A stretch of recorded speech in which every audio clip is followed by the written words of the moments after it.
No!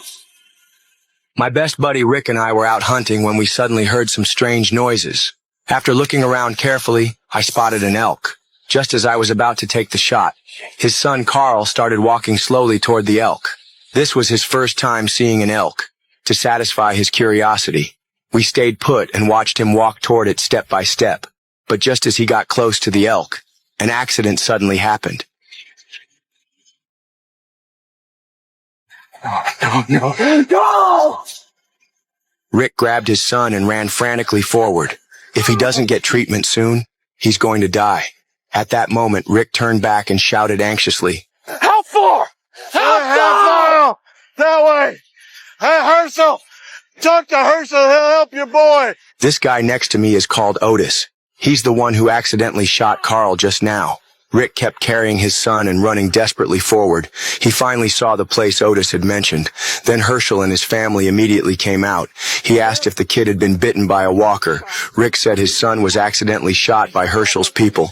Herschel immediately had Rick bring the child inside. His family quickly prepared the medical supplies. Then they immediately started working on Carl. Rick was beside himself with worry. I watched my best friend looking so heartbroken. I encouraged him to stay strong.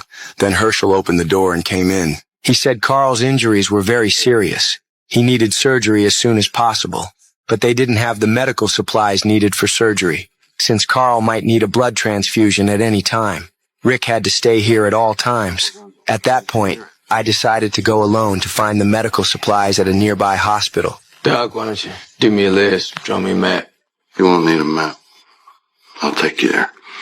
Ain't but 5 miles. Otis, no. Honey, we don't have time for guesswork, and I'm responsible.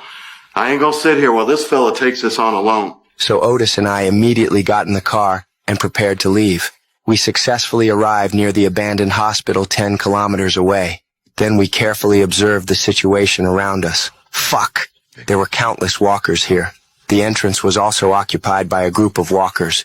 We couldn't get through there at all. Night was about to fall. I quietly crawled into a police car. After opening the trunk, I found some flares. It got completely dark. We threw the flares into the distance. All those fucking walkers were completely drawn away by the light, so we took the opportunity to quietly rush into the medical room. Then we stuffed the needed medical supplies into our backpacks as fast as possible. Things were going very smoothly, but just as we were about to leave, those walkers had already returned to their original positions. We had no choice but to run like crazy. Countless walkers were chasing us from behind. Since Otis was pretty heavy,